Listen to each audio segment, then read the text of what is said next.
자, 여러분 반갑습니다. 이제 7, 9월, 10월에 지원한국사 획기적 강좌를 이제 시작합니다. 물론 이 강좌는 7, 8월에도 제가 촬영을 했습니다만 8월 초에 이 책이 완간된 상태로 나왔습니다. 그래서 좀 더 9, 10월에 여기 수강생들과 함께 좀 더 첫 단부터 끝 단원까지 순서대로 진도를 좀 나갈 겁니다. 그래서 이제 온라인 수강생분들도 혹시 7, 8월 획기적과 9, 10월 획기적 중에 만약에 9월 달부터 공부를 하실 거면 9, 10월 달 획기적을 들으시는 것도 괜찮을 것 같아요. 7, 8월은 제가 정근대사랑 근현대사를 쪼개서 했고요. 같은 책 내에서 여기서는 이제 처음부터 끝까지 가니까. 다만 이제 온라인 수강생분들한테 말씀드리자면 거기 그 7, 8월에 요거에 이 획기적에 해당하는 한글 파일을 올려드렸어요. 이 교재처럼 완성된 파일은 아니고 내용과 문제가 들어가 있으니까 여기 분들도 마찬가지인데 혹시 문제를 다시 풀어보거나 하실 생각이 있으면 거기 파일을 뽑으셔서 보시면 돼요. 네, 아시겠죠? 현장 분들은 제가 한번 연습해보라고 나눠드릴게요. 그래서 그거 뽑으셔서 심심풀이로 한번 해보시면 됩니다. 네, 아시겠죠? 자, 그리고 이제 간단한 오리엔테이션을 하겠습니다. 제 지원한국사 획기적, 네, 지원한국사는 뭐 제 한국사 수강 코드죠. 네, 실학자 박지원 선생의 이름을 딴 거고 제 딸 이름도 박지원이고 뭐 몇 번 얘기했지만 딸 이름에 누가 되지 않도록 네, 최선을 다해 보겠습니다.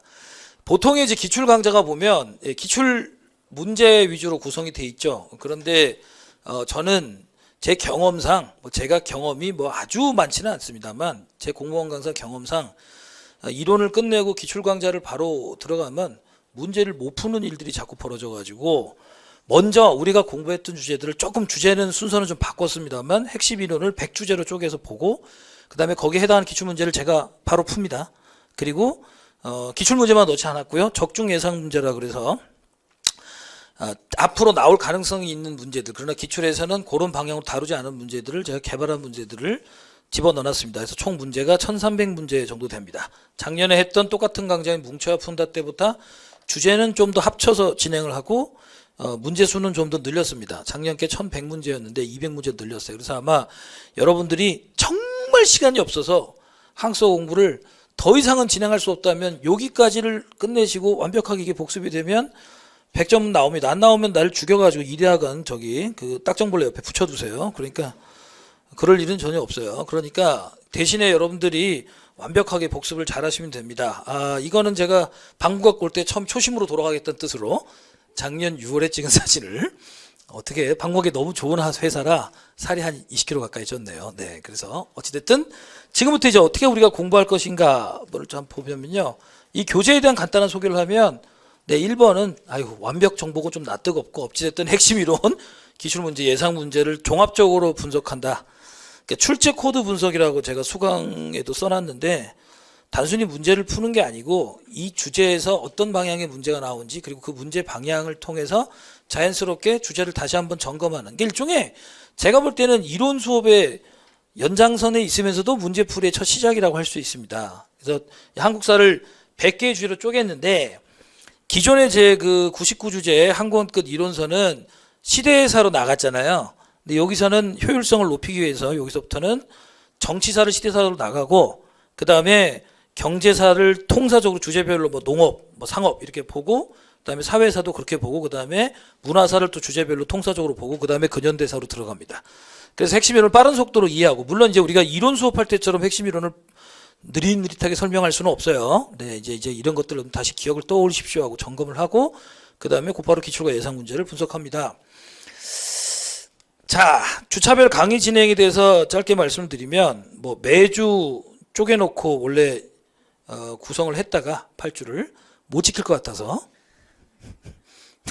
방식을 좀 바꿨는데 3주차까지는 이게 이제 전근대 정치사입니다. 그러니까 처음에 선사시대까지 포함해서 쭉 나가서 38번이 군사제도. 네, 제도사는 또 제도사별로 주제로 뽑아놨는데 정치사가 끝나면 4주, 5주, 2주 동안은 그러니까 2주니까 총 수업이 4번 있는 거잖아요. 그러니까 16시간이죠.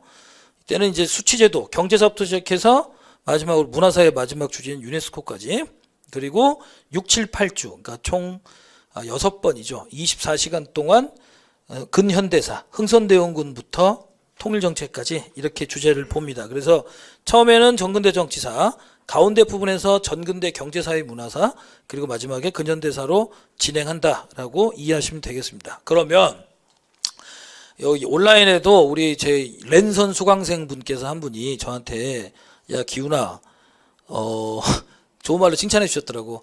선생님의 팬이고 선생님 수업을 듣기로 해서 열심히 잘 듣고 있는데 다만 선생님 수업 방식이 너무나 혁신적이라 어떻게 복습을 해야 될지 좀 감이 안 잡힙니다. 한마디로 너 수업이 너무 개똥 같다 이런 말씀이시죠. 그래서 제가 왜 안 웃어요? 아, 다 동의하는 거예요? 개똥 같다라는 걸. 그래서 제가 이게 친절하게 답을 드렸습니다. 그거 이 획기적 하실 때 자 같이 보실까요? 굳이 예습하실 필요가 없다 이겁니다. 알겠죠? 물론 제일 좋은 건 여러분들이 미리 문제 풀어보고 내용 점검하고 다 본 다음에 내가 공부한 걸 다시 점검하는 시간을 가지면 매우 뷰티풀하지. 근데 다른 공부하세요 그냥. 예, 알겠죠? 네, 그러니까 한국사가 주인공도 아니고 네, 수비수가 맨날 골 넣으려고 골대 옆에 가 있으면 안 되죠. 축구 얘기 좀 그만하라 그랬지. 어찌됐든 그래서 여러분들 이제 예습하실 필요 없습니다. 문제는 저와 같이 풀어봅니다. 가끔은 이제 어떤 문제들은 넘어갈 때 있을 거예요. 여러분들 해보라고. 이제 그것도 나중에 복습할 때 푸세요. 알겠습니까? 제가 여러분들이 부탁드리고 싶은 건 대신에 수업이 이루어진 당일에 복습을 한번 어짜가 빠졌네요. 이루어진 당일에 복습 한번 하시고, 복습이란 건 뭐냐면 우리가 나갔던 주제를 이론을 다시 한번 읽어보시고 핵심 이론을 문제가 출제되는 방향을 파악만 하세요. 아시겠죠? 여러분들 문제 풀 일은 앞으로 많아요. 그래서 이 문제 이렇게 풀면 되겠구나 하고 점검을 하시라고. 왜냐면 문제 자체가 하나의 주제니까. 알겠죠? 이 문제들은 제가 어떻게 선정을 했냐면 국가직 지방직이라고 다 때려 넣은 거 아니에요. 국가직 지방직 중에 별로 기출로서 가치가 별로 떨어지거나 너무나 뻔한 문제는 빼버렸어요. 그리고 다른 직렬에서도 사료를 좀 봐야 될 부분이 있거나 좀 신선한 문제가 있으면 넣어놨어요. 예상 문제랑 같이. 그러니까 여기는 사료집을 따로 보실 필요 없이 이 문제를 풀면서 자연스럽게 이 주제에 해당하는 사료가 이런 것들이다라는 걸 보는 거예요. 아시겠죠? 그래서 주제를 100개로 쪼갠 거고요. 그래서 문제를 보면서 사료하고 출제 코드를 한번 복습하시면 돼요. 그러니까 제가 수업을 예를 들어 4시간 했다. 오늘 4시간 하잖아요. 그러면 여러분들은 복습 시간을 그중에 절반 정도만 투자하시면 됩니다. 하루에 한 번, 그날 당일에. 왜냐면 망각의 곡선 때문에 시간 지나면 까먹으니까 당일 한 번 하시고. 이게 쉽지 않아요. 생각보다. 자꾸 다른 거로 넘어가게 돼요.